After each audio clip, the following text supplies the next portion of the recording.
ಪ್ರಿಯ ವೀಕ್ಷಕರೇ, ಇದು ಕಲ್ಯಾಣ ಕರ್ನಾಟಕ ಕನ್ನಡಿ ಸುದ್ದಿವಾಹಿನಿ. ನಾನು ನಿಮ್ಮ ಅಯ್ಯನಗೌಡ. ಇವತ್ತು ಅತ್ಯಂತ ಸಂಭ್ರಮದ ದಿನ, ಸುದಿನ ಮಧುರ ಕ್ಷಣ ಅಂತಲೇ ಬಣ್ಣಿಸ್ಬೋದು. ಶಾಲಾ ಮಕ್ಕಳಿಗೆ ವಿಜಯನಗರ ಜಿಲ್ಲೆ ಹೂವಿನಡಗಲಿ ತಾಲೂಕಿನ ಮಕರಬ್ಬಿ ಗ್ರಾಮದ ಸರ್ಕಾರಿ ಹಿರಿಯ ಪ್ರಾಥಮಿಕ ಶಾಲೆಯಲ್ಲಿ 2024-25ನೇ ಸಾಲಿನ ಶೈಕ್ಷಣಿಕ ವರ್ಷದ ಪ್ರಾರಂಭದ ದಿನ ಜೂನ್ 1ರಂದು ಶಾಲಾ ಮಕ್ಕಳಿಗೆ ಗುಚ್ಛವನ್ನು ನೀಡುವುದರ ಮೂಲಕ ಅವರನ್ನು ಸ್ವಾಗತ ಕೋರಲಾಯಿತು. ಶಾಲೆಗೆ ಮನೆಯಿಂದ ರಜೆಯನ್ನು ಮುಗಿಸಿಕೊಂಡು ಬಂದಂತಹ ವಿದ್ಯಾರ್ಥಿಗಳಿಗೆ ಸಂಭ್ರಮದ ಸ್ವಾಗತವನ್ನು ಕೋರಲಾಯಿತು. ಸಮವಸ್ತ್ರ, ಪಠ್ಯಪುಸ್ತಕ ಎಲ್ಲವೂ ಕೂಡ ವಿತರಣೆಯಾಗಿತ್ತು. ಸಂಭ್ರಮದಿಂದ ಹೂಗುಚ್ಛ ನೀಡುವುದು, ವಾದ್ಯ ಬಾರಿಸುವುದರ ಮೂಲಕ ಅವರನ್ನು ಸ್ವಾಗತ ಕೋರಲಾಯಿತು. ಸಂದರ್ಭದಲ್ಲಿ ಮಕರಬ್ಬಿ ಸರ್ಕಾರಿ ಹಿರಿಯ ಪ್ರಾಥಮಿಕ ಶಾಲೆಯ STMC ಅಧ್ಯಕ್ಷರಾದಂತಹ ಬಾರ್ಕೇರ್ ಮಹಾಂತೇಶ್, ಶಿಕ್ಷಣ ಪ್ರೇಮಿ ದಾಸರ ಆಂಜಿನಪ್ಪ, ಸದಸ್ಯರಾದಂತಹ ಚೆನ್ನಪ್ಪ, ಇಬ್ರಾಹಿಂ, ಮುರಳೀಧರ್, ಶಿಕ್ಷಕರಾದಂತಹ ನಿಂಗಪ್ಪ, ಸರಿತಾ, ಶಿಲ್ಪಾ, ಚೈತ್ರ, ಮುತ್ತಪ್ಪ ಸೇರಿದಂತೆ ಮಕರಬ್ಬಿ ಗ್ರಾಮದ ಎಲ್ಲ ನಾಗರಿಕರು ಕೂಡ ಈ ಒಂದು ಸಂಭ್ರಮ ಸಡಗರವನ್ನು ಕಣ್ತುಂಬಿಕೊಂಡರು. ಇದೊಂದು ವಿಶೇಷವಾದಂತಹ ಇದೇನು ಪದ್ಧತಿನೋ ಸಂಪ್ರದಾಯನೋ ಆರಂಭಗೊಂಡಿದೆ ಅಂತ ಹೇಳ್ಬೋದು. ರಜೆ ಬಿಟ್ಟ ನಂತರ ಮಕ್ಕಳನ್ನು ಆರಂಭದ ದಿನ ಜೂನ್ 1ರಂದು ವಾದ್ಯ ಬಾರಿಸುವುದರ ಮೂಲಕ, ಹೂಗುಚ್ಛವನ್ನು ನೀಡುವುದರ ಮೂಲಕ ಅತ್ಯಂತ ಅವರ ಏನೊಂದು ಮುಗ್ಧ ಮನಸ್ಸುಗಳಿವೆ, ಆ ಮನಸ್ಸುಗಳನ್ನು ಅರಳುವ ರೀತಿಯಲ್ಲಿ, ಆಕರ್ಷಣೆಗೊಳ್ಳುವಂತಹ ರೀತಿಯಲ್ಲಿ ಸರ್ಕಾರಿ ಶಾಲೆಗಳಲ್ಲಿ ಸ್ವಾಗತ ಮಾಡಿಕೊಳ್ಳಲಾಗ್ತಾ ಇದೆ. ಇದು ಒಂದು 2-3 ವರ್ಷಗಳಿಂದ ಇಂತಹ ಒಂದು ಸಂಪ್ರದಾಯ ಆರಂಭಗೊಂಡಿದೆ.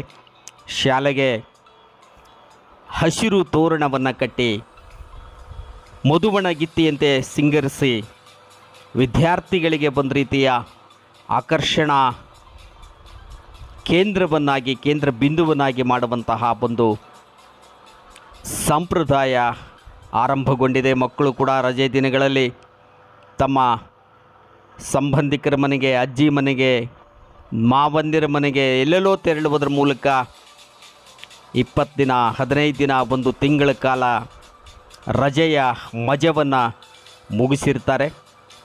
ಮತ್ತೆ ಶಾಲೆ ಸಜೆ ಆಗಬಾರ್ದು, ಅವರಿಗದು ನಾನು ಎಲ್ಲೋ ಒಂದು ಶಿಕ್ಷೆಯನ್ನು ಅನುಭವಿಸೋದಕ್ಕೆ ಹೊರಟಿದ್ದೀನಿ ಎನ್ನುವಂತಹ ಒಂದು ಮನಸ್ಥಿತಿ ಬರಬಾರ್ದು ಎನ್ನುವಂತಹ ಕಾರಣಕ್ಕೆ ಆಯಾ ತಾಲೂಕುಗಳಲ್ಲಿ, ಆಯಾ ಗ್ರಾಮಗಳಲ್ಲಿ ಇಂತಹ ಒಂದು ಮಕ್ಕಳನ್ನು ಖುಷಿಪಡಿಸುವಂತಹ ಸ್ವಾಗತ ಕಾರ್ಯಕ್ರಮಗಳು ಕೂಡ ಜರುಗ್ತವೆ. ನಿಜಕ್ಕೂ ಕೂಡ ಬದಲಾದ ಕಾಲಘಟ್ಟ ಮನುಷ್ಯನ ಮನಸ್ಥಿತಿಯನ್ನು ಹೊಂದಾಣಿಕೆ ಅನಿವಾರ್ಯ, ಅಗತ್ಯ ಎನ್ನುವಂತಹ ಸ್ಥಿತಿಗೆ ತಂದೊಡ್ಡುತ್ತೆ ಎನ್ನುವಂತಹದಕ್ಕೆ ಇದೊಂದು ಉದಾಹರಣೆ ಅಷ್ಟೇ. 70-80ರ ದಶಕದಲ್ಲಿ ಮೇಷ್ಟ್ರುಗಳು ರೆಗ್ಯುಲರ್ ಆಗಿ ಸ್ಕೂಲ್ಗೆ ಹೋಗ್ತಿರುವಂತಹ 2-4 ಜನ ಹುಡುಗರು ಸ್ಕೂಲನ್ನು ತಪ್ಪಿಸಿ ದನ ಕಾಯಕ್ಕೆ ಹೋಗುವಂಥವನನ್ನು, ಕುರಿ ಕಾಯಕ್ಕೆ ಹೋಗುವಂತಹ ಹುಡುಗನನ್ನು ಹೊತ್ತುಕೊಂಡು ಹೋಗ್ತಾ ಇದ್ದರು. ಆವಾಗ ಅವನು ಅಳ್ತಾ ಇದ್ದರೆ ನನ್ನ ಹೊಡಿತಾರೆ, ಒತ್ಕೊಂಡು ಹೋಗ್ತಾರೆ, ಅಂದರೆ ಏನಿನ್ನು ಓಲಗ ಬಾರಿಸ್ಕೊಂತ ಕರ್ಕೊಂಡು ಹೋಗ್ಬೇಕೇನೋ ಶಾಲೆಗೆ ಎನ್ನುವಂತಹ ಪೋಷಕರ ಮಾತುಗಳು ಕೂಡ ಬರ್ತಾ ಇದ್ವು. ಅಂತಹ ಕಾಲ ಇವತ್ತು ನಿಜವಾಗಿದೆ. ಓಲಗ ಬಾರಿಸಿ ಅವರನ್ನು ಸ್ವಾಗತಿಸಿ ಹೂಗುಚ್ಛವನ್ನು ನೀಡಿ ಗೌರವಿಸುವಂತಹ ಒಂದು ಕಾಲಘಟ್ಟವನ್ನು ಕೂಡ ನಾವು ಕಾಣ್ತಾ ಇದ್ದೇವೆ. ಇದೆಲ್ಲವೂ ಸರಿ. ಶಿಕ್ಷಣ ವ್ಯವಸ್ಥೆ ಏನಾಗಿದೆ? ಗುಣಮಟ್ಟದ ಶಿಕ್ಷಣ ಸಿಗ್ತಾ ಇದೆಯಾ ಸರ್ಕಾರಿ ಶಾಲೆಗಳಲ್ಲಿ?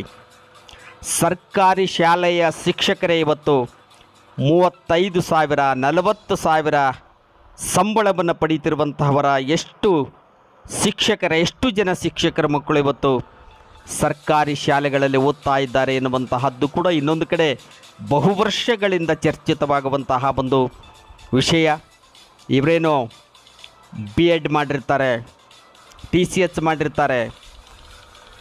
ಟೀಚಿಂಗ್ ಹೇಳೋದಕ್ಕೆ ಬೇಕಾದಂತಹ ಕೋರ್ಸನ್ನು ಮಾಡಿ ಸರ್ಕಾರದ ಮಟ್ಟದಲ್ಲಿ ಎಲ್ಲ ಪರೀಕ್ಷೆಗಳನ್ನು ಎದುರಿಸಿ ಸರ್ಕಾರಿ ಶಾಲೆಗೆ ಮೇಷ್ಟ್ರಾಗಿ ಸೇರಿಕೊಳ್ತಾರೆ. ಆದರೆ ಇವ್ರ ಬಗ್ಗೆನೇ ಇವರಿಗೆ ವಿಶ್ವಾಸ ಇಲ್ಲ. ಶಿಕ್ಷಕರು ಅನಿಸಿಕೊಂಡಂಥವ್ರ ಬಗ್ಗೆ ತಮ್ಮ ಮಕ್ಕಳನ್ನು ಖಾಸಗಿ ಶಾಲೆಗಳಿಗೆ ಸೇರಿಸುವುದರ ಮೂಲಕ ತಾವು ಸರ್ಕಾರಿ ಶಾಲೆಯ ಶಿಕ್ಷಕರಾಗ್ತಾರೆ. ತಾವು ಪಡೆದಿರುವಂತಹ ಪದವಿ, ಅವರು ಪಡೆದಿರುವಂತಹ ತರಬೇತಿ, ಅದರ ಮೇಲೆ ಅವರಿಗೆ ವಿಶ್ವಾಸ ಇಲ್ಲ.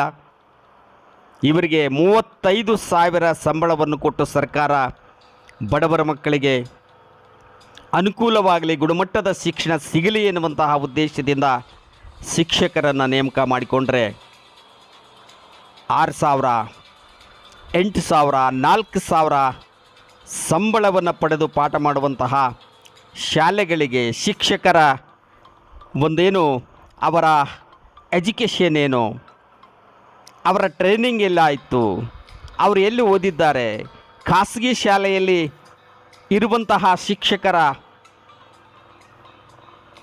ಸಾಮರ್ಥ್ಯ ಏನು ಎನ್ನುವಂತಹದ್ದು ಬೇಕಾಗಿಲ್ಲ. ಇವತ್ತಿನ ಕಾಲಘಟ್ಟದಲ್ಲಿ ನಮ್ಮ ಮಗ ಇಂತಹ ಒಂದು ಇಂಗ್ಲೀಷ್ ಸ್ಕೂಲ್ನಲ್ಲಿ ಓದ್ತಾ ಇದ್ದಾನೆ, ಇಂಗ್ಲೀಷ್ ಕಾನ್ವೆಂಟ್ನಲ್ಲಿ ಓದ್ತಾ ಇದ್ದಾನೆ ಎನ್ನುವಂತಹದ್ದೇ ಒಂದು ಹೆಮ್ಮೆ.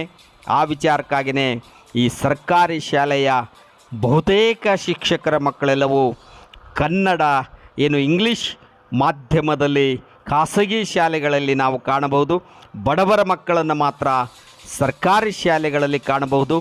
ಕಾದು ನೋಡೋಣ, ಬದಲಾವಣೆಗಳು ಇನ್ನೇನು ಬರ್ತವೆ ಎನ್ನುವಂತಹದ್ದು ಇವರೆಲ್ಲರಿಗೂ ಕೂಡ